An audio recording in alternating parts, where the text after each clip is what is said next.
Welcome to the SpaHive Podcast. We're your hosts, Julie Pankey and MaryAnn, spa leaders, business strategists, and business besties who are pulling back the curtain on what it actually takes to grow a business and a life you don't secretly want to escape from. This is where leadership meets honesty, where revenue meets relationships, and where we talk about the things no one puts on Instagram. So, if you're a business owner, an entrepreneur, or a high achiever who's building something meaningful, but also navigating team dynamics, burnout, boundaries, and big goals, you're in the right place. No highlight reels, no sugarcoating, just real conversations, practical strategy, and a little laughter along the way. Let's get into it. Hello and welcome back. Wow, spring is here. We're in May, enjoying all that is May. We're so glad to have you here with us again today. I am here with my business bestie, and we're bringing you our SpaHive Business Bestie podcast. Good morning, MaryAnn. Good morning, Julie. Good morning to our listeners. Julie, how are you? You look very smart with your glasses on. Thank you. The thing is, my glasses are for far away, so you don't need them right now. No, I don't need them right now. I've been wearing them to keep my eyes from getting tired. Yes. However, you're a little blurry when I wear them, unless I put you farther away, but then the camera would be too far away. So when I look around, they're helpful, but when I look at you, I'm like, why are you so blurry, MaryAnn? Well, you can stare at things around your screen. That's fine. I'm good. Well, Julie, you just got back from New York City, right? You were attending a conference. Which conference were you attending? We didn't attend a conference. Well, looky there. Look, I know nothing. Well, what the heck did you do in New York City then? Well, Live Live Spa was in New York City, but we did not attend. We were not able to attend that. We were in New York City for an incentive trip for some of the top selling estheticians at the resort spa that I work with. And so it was a big incentive trip for them. And one of the girls had never even been to New York City. So it was really fun to learn and see like the city through her eyes. Yeah, that would be fun. Well, that's funny because I totally... Those Gen Z are far less impressed. Huh. That is so funny because I've been telling people you went to a conference or an event, so that's good. Well, I like that. I want an incentive trip. Well, I must have missed my invite, but it's okay. Next time, it's fine. What did you do? Tell me. Well, on Sunday we went to a show. What did you see? We saw Anne Juliet, which was excellent, a musical on Broadway, and it was very uplifting, very, very modern day. It was, really excellent. Excellent singing, excellent dancing. It's the story of William Shakespeare telling the story, because he was a character, of what if Romeo and Juliet didn't happen the way that we know it as to have happened.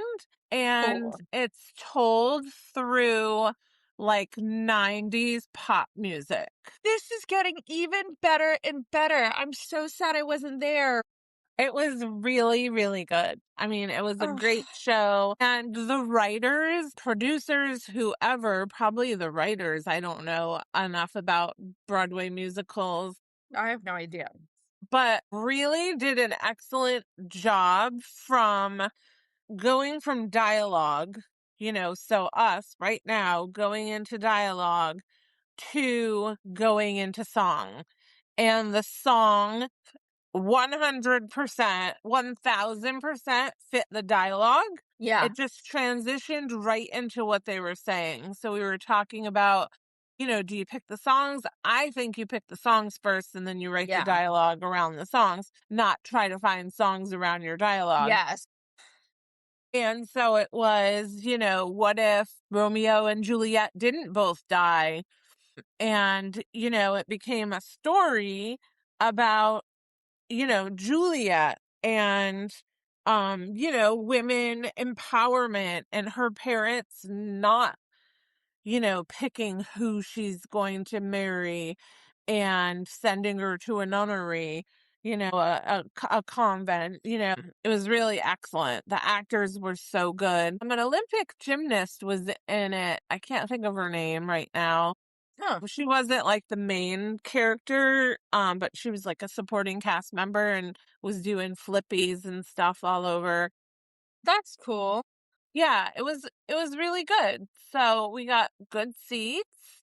I found a really good app online that it's like an app sort of link to the tickets booth that you can go to get discounted tickets, Oh, and great. you can get like flash sales and things like that. So we sat, right in the orchestra. It was great seats for great price. So we did that. That was Sunday. We went to Serendipity, which you've Love been it. to.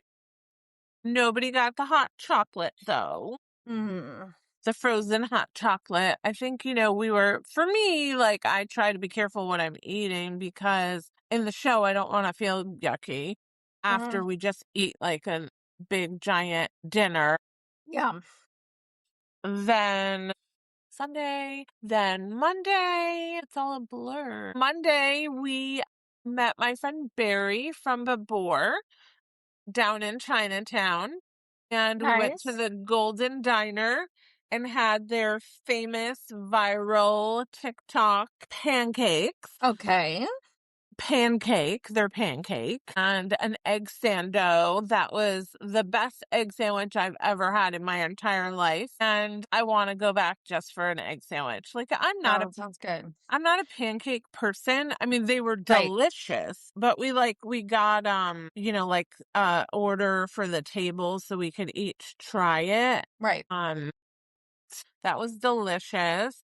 And then you were there Monday, Yep. Tuesday, because you came back So Monday we were yesterday. there all day and we did all kinds of things, like all the things. We went Yeah. to Pratomps, which is a Frenchy store down on Wall Street. We toured Fun. around. We did go back to our hotel and have like a little rest. And then Tuesday, we went to the Palace Hotel and had some spa services, Oh, and I had a really good time meeting with a vendor about some technology tables. So there was a really cool table that I'd like to continue exploring, and it is like a quartz sort of sand table, so it's okay. heated and they put a sheet on it and you lie in the sand. It's quartz technically, but it feels like warm sand. And they mold it around your body, like making bolsters with the sand, Yeah. like for your lower back and Yeah. your behind your knees and thighs. And they push it in and like cradle you in this like warm sand. And then you would get your massage. Like you start face down. They have like singing bowls with it and, some sound, and you have the, warmth of the sand, and then you flip over and there is like a massage mechanism. I don't know if it's like almost like an airbag, right? That does, from your back to your lower back Okay. and your upper back to your lower back. So then when you're laying on your back and they're massaging your front, it kind of feels like a four-handed massage. Right. Right. So that was really cool and interesting. So you So got to experience that. yep, and that would be something that I would definitely bring into like a particular spa, like the Yeah. spa that I'm working with, Right. we're on the ocean, and we're a Forbes property, so it would be really a great piece of equipment. Plus, you can also put a top on it and it can function as a regular massage table. So that if Wonderful. people don't book the enhanced service, you're Yeah. not losing out. I also tried some other technology loungers, so like the Brain Gym, the re-lounge, there's one that's immersive that you could use with like virtual reality glasses, I think could be kind of cool. And you have a full immersive experience. Like I had to have her bring me back up during part of the water journey because for a second I thought I was like drowning. Oh my goodness. I was like, oh my God, I'm going to throw up. I need to Oh sit my up. God. So dramatic. And I love it. I just had drank like a full cup of water too. Yeah. So I think, and then she inverted me. So I Yeah. just don't think it like went well. She's like, do you normally get like seasick or, vertigo? And I'm like, no, but I did just drink a whole cup of water and then like 10 seconds later got inverted. So I think that it made me feel like I was going to drown. Yeah. That's, I was like, yeah, I've had enough of this one. you're like, I'm good without this. Well, that's really cool. I like this idea of this quartz sand-ish table. Right? Is the head cradle like built into the table? Yes. Okay, because I was quickly looking at this so I could put it in my mind. It looks really cool. It almost looks like the table itself almost looks like those like sand gardens Yes. that you Right. put around with like a little forky thing and it makes you Right. like meditative or something. Yeah. Yeah.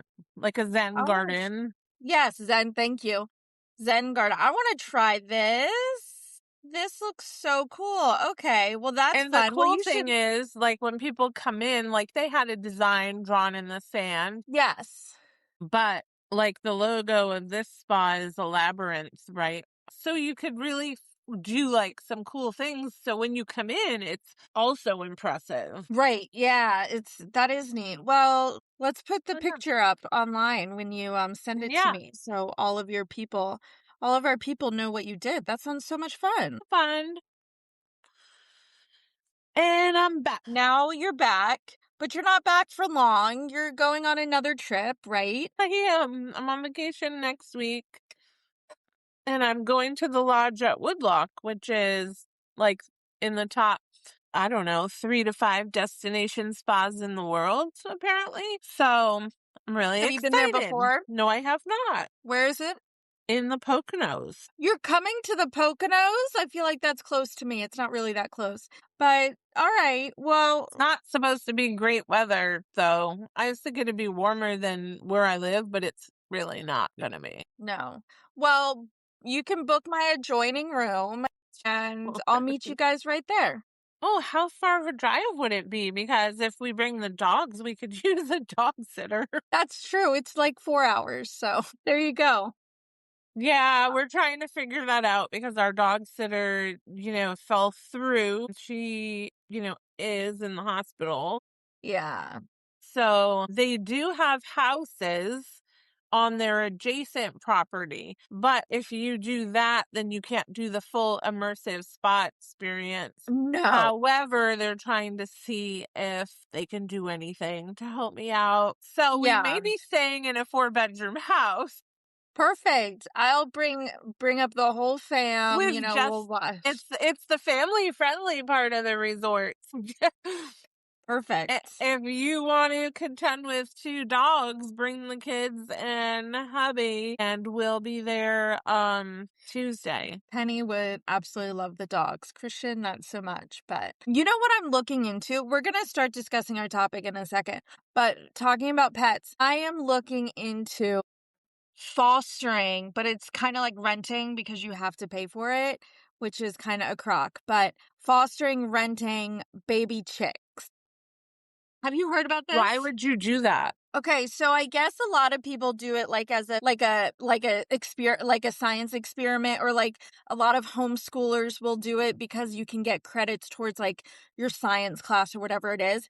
I'm not a homeschooler, but I love the idea of baby chicks. So what you do is you pick up the eggs from like Yeah. a farm that does this. And then you get the eggs, right? For 5 to 6 weeks. And supposedly the eggs usually hatch around week 2, right? Just depending on the timing of the egg. So they give you everything you need to raise the baby chick, do the egg part, and then you return the chicks like after 6 weeks.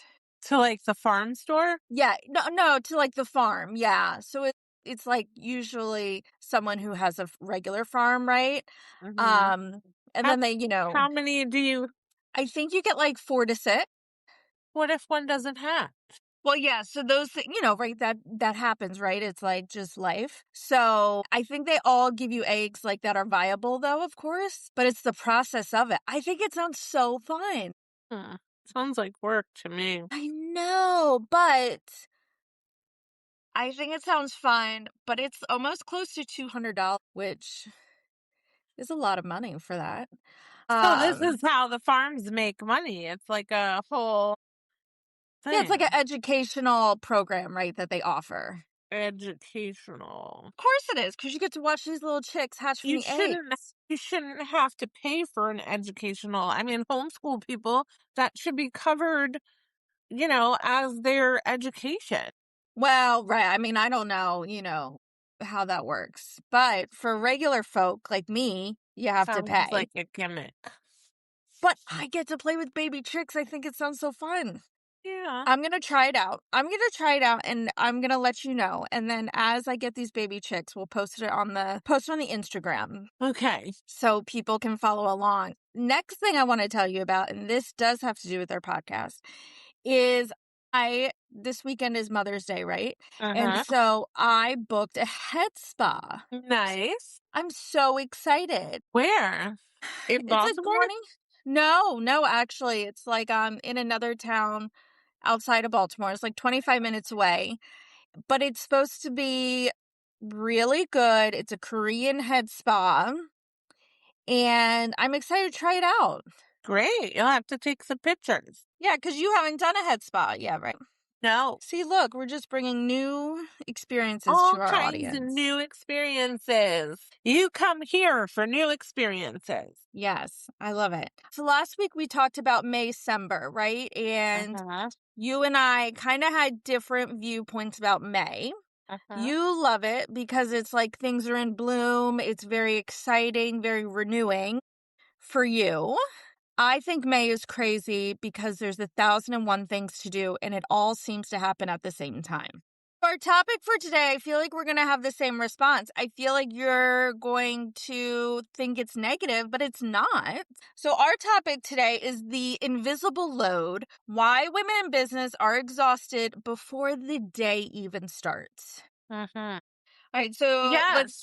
Yes. have you ever woken up already mentally behind before your feet hit the floor? Yes, but I toughen it up. I say, buck up or shut up, sister.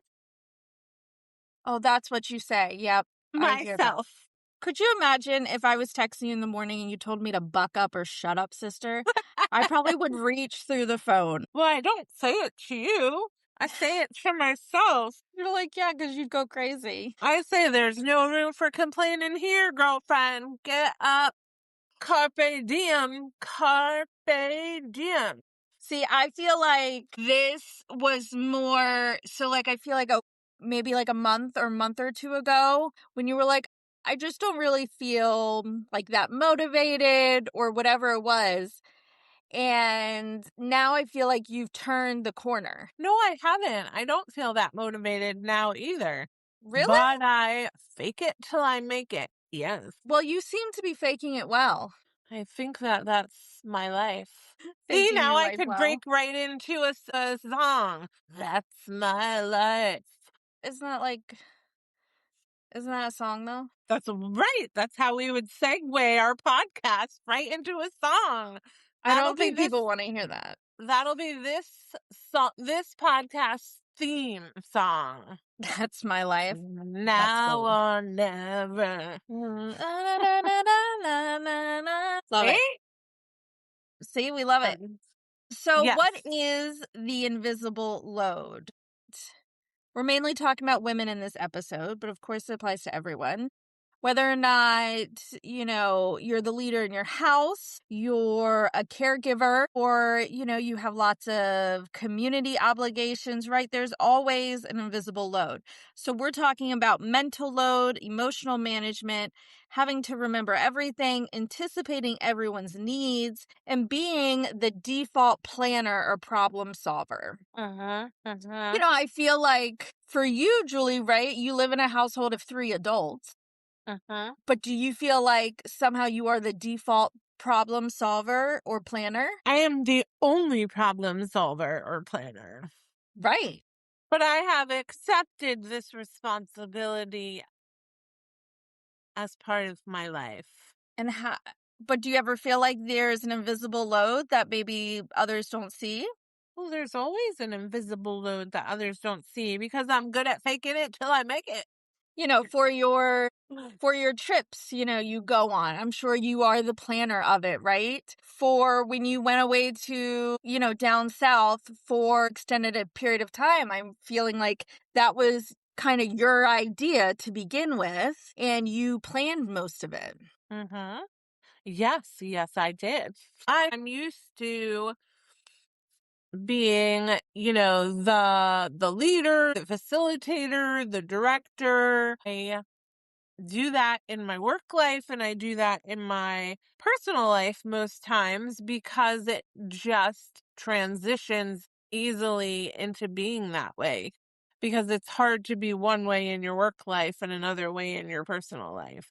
Although I am the person a lot of times that will say, like, what do you want to do? And I'm like, I don't care because I don't want to think about it anymore. Yeah. Like, I'm good with wherever we go to eat, or like whatever activity we want to do, like, or whatever hike we want to take. I'm like, I don't care. You just pick. Like, I don't want to make another decision.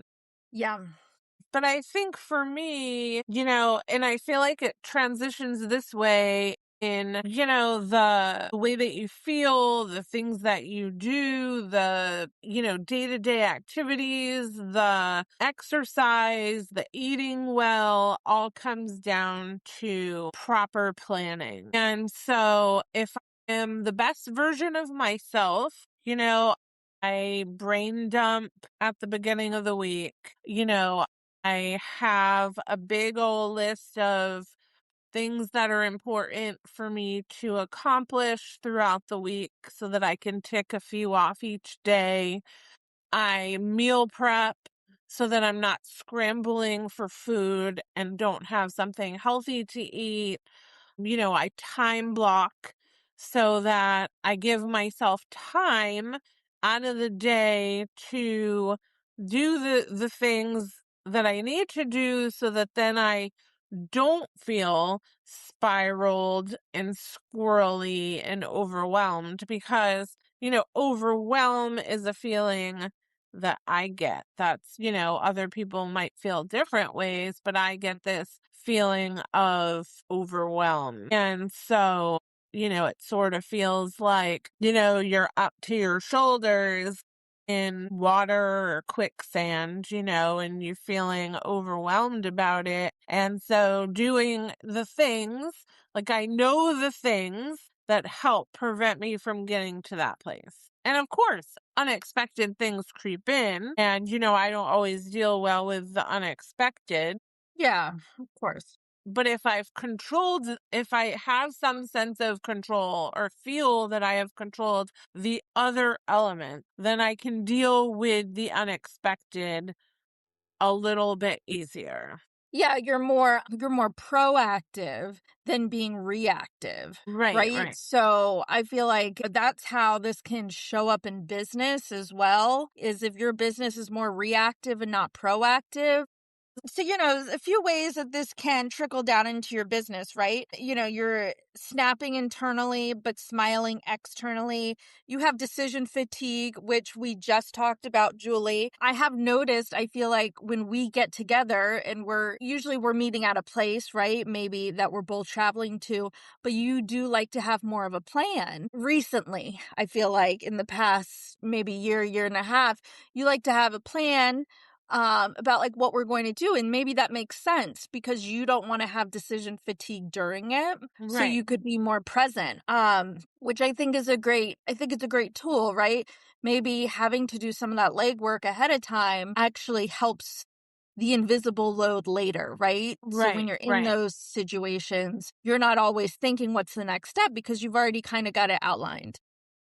Yes, exactly. Like when I was in New York, I felt like I was sort of leading a school trip. And, it felt like a lot of responsibility on my shoulders, to make sure that we did the right things and everyone had a good time and everyone got to see the things they wanted to see and experience different things. But towards the end, I was like, okay, whatever you want to do, let's just do that, because I was You're like, getting burnt out over it. I was tired of like being the leader the whole time. Well, you were also probably leading like 12-year-olds, right? They're very young.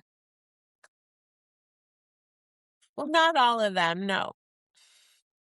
Okay, so Deloitte's 2025 Women at Work report, which is so funny because I have a sister that works with Deloitte, so maybe she was part of this report, found that 1/3 of women say they feel unable to switch off from work while stress levels continue to rise year over year. I feel like that is definitely can contribute to the invisible load.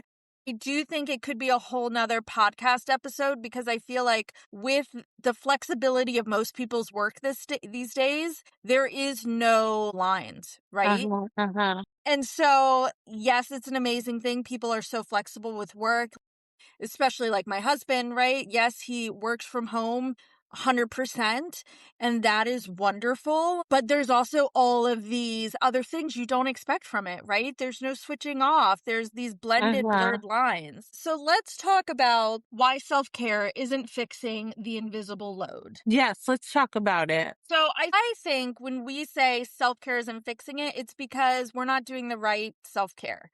Uh-huh. I think that self-care can still get wrapped up with like bubble baths and doing your skincare routine every night and, drinking a green smoothie or whatever it is. But I think self-care goes way beyond that. Yes, definitely. Self-care and soul care being the same Uh-huh. thing.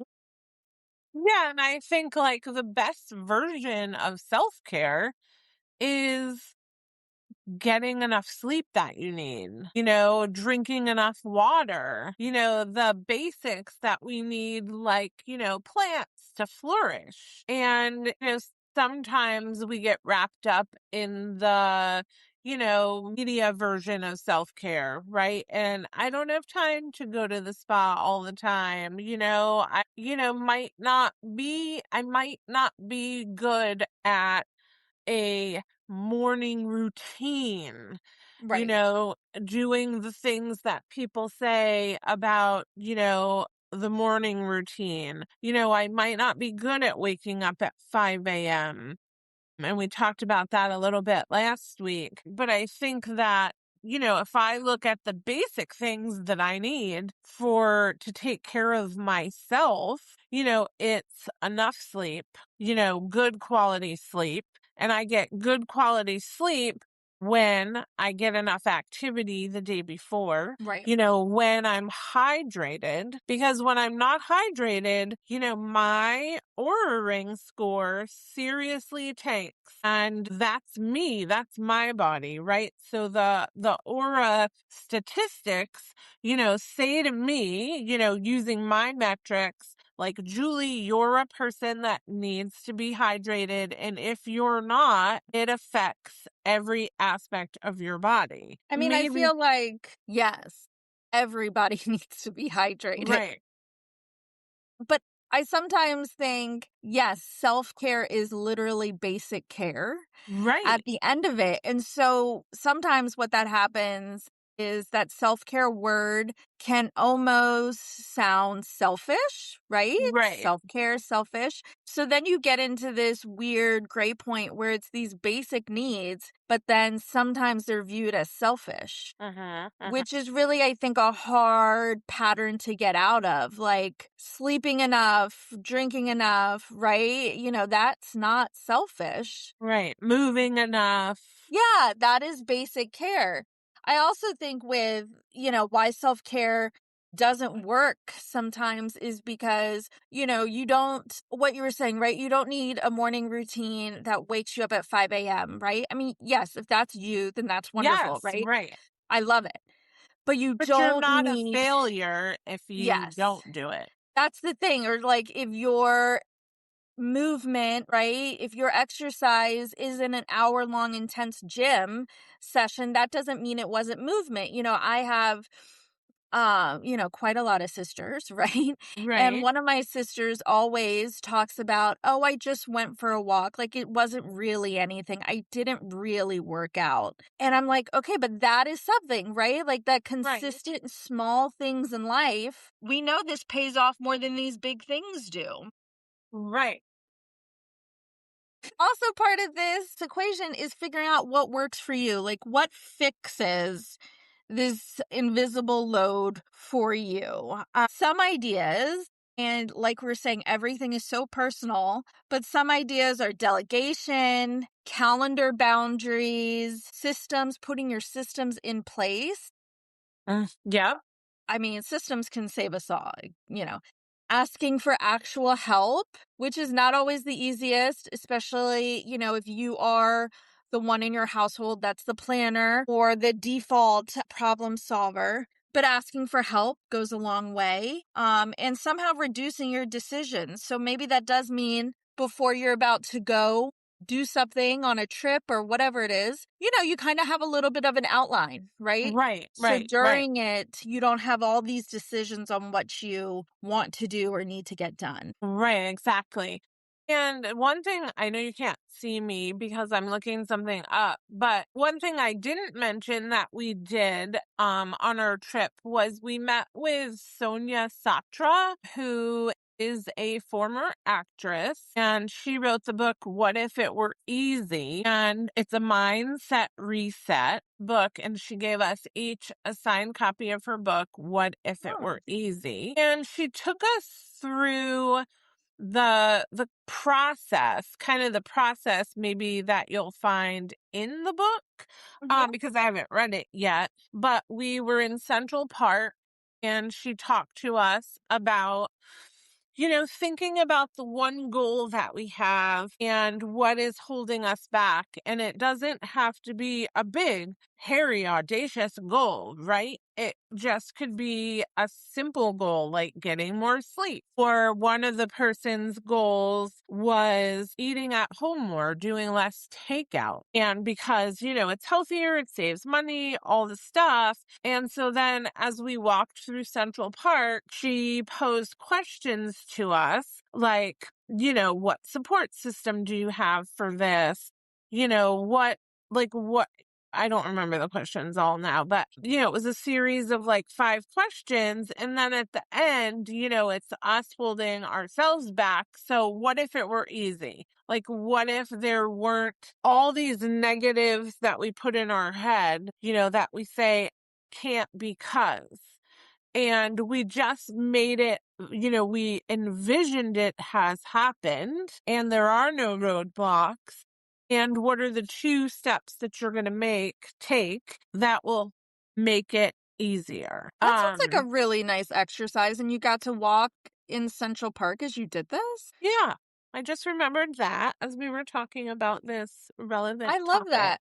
Well, I think Sonia and I have the same mentality. Ain't nothing to it but to do it. Right?